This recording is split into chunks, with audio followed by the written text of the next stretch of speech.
Hello friends, my name is Deepali Goyal. मैं आप सबका मेरे यूट्यूब चैनल में स्वागत करती हूँ। आज हम क्लास 7th का सब्जेक्ट साइंस है, उसकी एनसीईआरटी बुक में से जो लेसन 6th है फिजिकल एंड केमिकल चेंजेस, उस चैप्टर के आज हम फुल क्वेश्चंस डिस्कस करेंगे। Okay, so now first question is when baking soda is mixed with lemon juice bubbles are formed with the evolution of a gas. What type of changes it is it explained? It is a chemical change. Here a new substance carbon dioxide is formed. Question में हमसे ये पूछा गया था कि जब हम baking soda में लेमन जूस को मिक्स करते हैं तो उसमें से बबल्स इवॉल्व होते हैं, तो मतलब एक गैस इवॉल्व होती है। तो ये किस टाइप का चेंज है? तो ये हमारे पास केमिकल चेंज है। केमिकल चेंजेस वो होते हैं जिसमें हमारे पास कोई भी न्यू सब्सटेंस बनता है, तो इसमें एक गैस इवॉल्व हो रही है, वो गैस है कार्बन डाइऑक्साइड। इट मीन्स कि हमारे पास न्यू सब्सटेंस बना है जो कि कार्बन डाइऑक्साइड है, इसलिए ये हमारे पास जो चेंज है ये केमिकल चेंज है। So now next is when a candle burns both physical and chemical changes takes place. कहते हैं जब हम एक कैंडल को बर्न करते हैं, जलाते हैं, तो उसमें दोनों चेंजेस होते हैं, केमिकल भी और फिजिकल भी। Identify these changes, give another example of a familiar process in which both the chemical and physical changes takes place. वो कहते हैं कि ऐसी कोई और एग्जाम्पल भी हम दें जिसमें दोनों ही चेंजेस हों। So answer is the wax of candle first melt and then vaporises and burn. उसमें जो हमारे पास मेल्ट, उसका जो वैक्स होता है कैंडल का, वो मेल्ट होता है और फिर वो वेपर बन के जल जाता है। Melting of a wax is a physical change, क्योंकि जो हमारे पास जो उसका मोम होता है वो पिघलता है, तो वो पिघल के ही मोम ही रहता है, इसलिए वो है फिजिकल चेंज। जो अपने उसी स्टेट में रहता है उसको हम कहते हैं फिजिकल चेंज, और जिसमें कोई न्यू सब्सटेंस बन जाता है उसको हम कहते हैं केमिकल चेंज। तो change because this changes and because this change is in its physical property state. Okay, क्योंकि उसमें उसकी स्टेट चेंज नहीं होती, सेम वही रहती है, सो इसलिए वो फिजिकल चेंज होता है। Then wax and wick burn smokes and CO2 are produced. So अगर जैसे उसकी जो वैक्स जलती है, कहने का मतलब अगर उसमें जो उसकी बत्ती वगैरह बर्न होती है तो उसमें से धुआं और CO2 गैस प्रोड्यूस होती है, सो इसलिए ये हमारे पास केमिकल चेंज हो जाता है। Okay, so now next is how would you show that setting of a curd is a chemical change?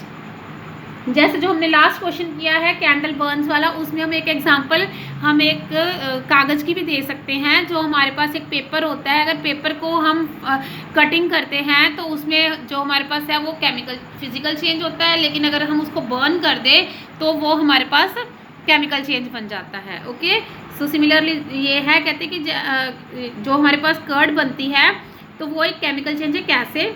Setting of a curd is a chemical change because curd is a new substance which is very different from milk and also curd can not be converted into milk. Means के जो curd होते हैं वो हमारे पास एक new substance बन जाता है।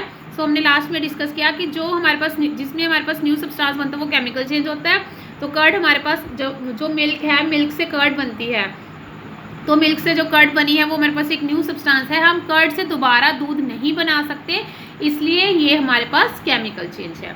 Next is explain why burning of wood and cutting it into small pieces are considered as two different type of changes. Burning of a wood produces ash and smoke. जब हम would को जलाते हैं तो उसमें से धुआं और उसकी जो राख सी बन जाती है।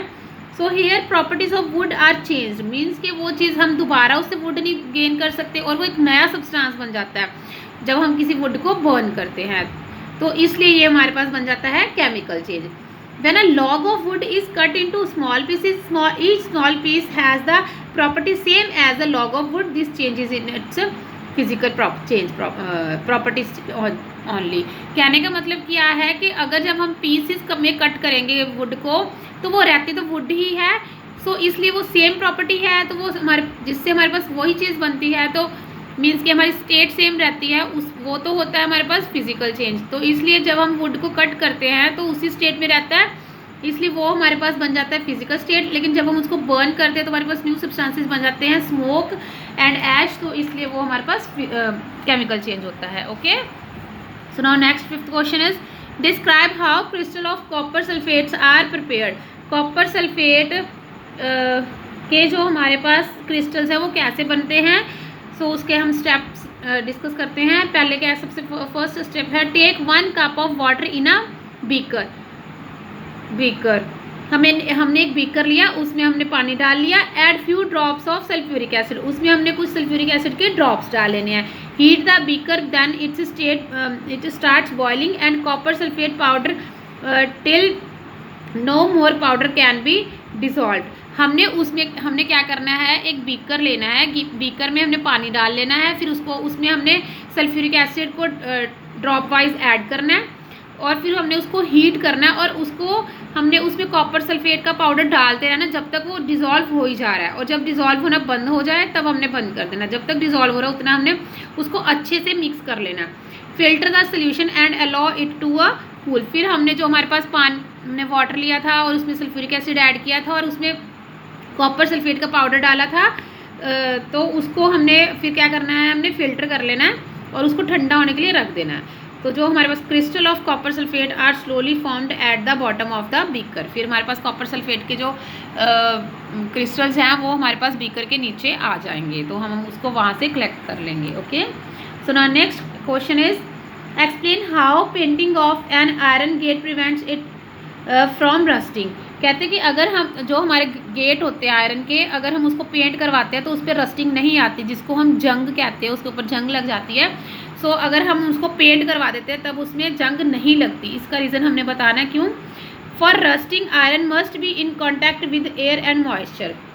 अगर हमारी आयरन की कोई भी चीज़ है, गेट है या कोई भी मटेरियल है, तो अगर वो एयर और मॉइस्चर के कांटेक्ट में आता है तो उसमें रस्टिंग हो जाती है।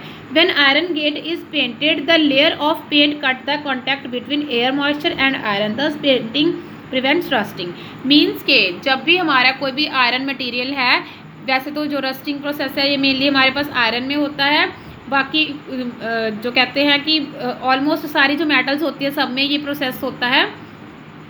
तो जो आयरन का केस है, और जिस भी मेटल में कहने का मतलब क्रोजन भी हम कहते हैं, तो क्रोजन जो होता है उसको भी जंग लगना ही कहते हैं। सारी मेटल्स में ये प्रोसेस होता है, और ये प्रोसेस होता है जो भी एयर और मॉइस्चर के कांटेक्ट में आते हैं। और जो एयर और मॉइस्चर के कांटेक्ट में आते हैं तो उनको उसमें क्रोजन का प्रोसेस होता है, और आयरन के केस में हम उसको रस्टिंग कहते हैं। अगर हम आयरन के गेट को पेंट करवा देते हैं तो वो उसका एयर के साथ और मॉइस्चर के साथ आयरन का कांटेक्ट कट करवा देता है, जिसकी वजह से उसमें रस्टिंग नहीं होती। So now last question is explain why rusting of iron object is faster in coastal area than in desert. कहते हैं कि जो रस्टिंग होती है आयरन में वो कोस्टल एरिया में फास्ट होती है बट डेजर्ट्स में कम होती है। इसका रीज़न ये है कि as we know rusting need air and moisture, there is more moisture in coastal areas than desert due to presence of sea. In desert area is almost dry, so rusting is faster in coastal areas than in desert. हमें पता है कि rusting process होने के लिए air और moisture होना चाहिए, तो जो कोस्टल एरियाज होते हैं वहाँ पे मॉइस्चर और एयर ज़्यादा होती है, जिसकी वजह से प्रोसेस फास्ट होता है। लेकिन हमें पता है जो डेजर्ट्स होते हैं, डेजर्ट एरिया, तो वहाँ पे सी वगैरह नहीं होते और वहाँ पे ड्राई एरियाज़ होते हैं वो, तो जिसकी वजह से वहाँ पे ये प्रोसेस बहुत स्लो होता है। और जो कोस्टल एरिया है वहाँ पे हमारे पास सी होते हैं, जिससे ये प्रोसेस उसमें एयर और मॉइस्चर के कांटेक्ट में आता है हमारा आयरन, और जो ये प्रोसेस है वो फास्ट होता है। ओके फ्रेंड्स, अगर आपको मेरा वीडियो अच्छा लगा तो प्लीज़ इसे लाइक, शेयर, सब्सक्राइब और कमेंट करना मत भूलिए, और मेरी ऐसी और वीडियोज़ को देखने के लिए मेरा बेल आइकन दबाना भी मत भूलिए। Okay friends, thank you.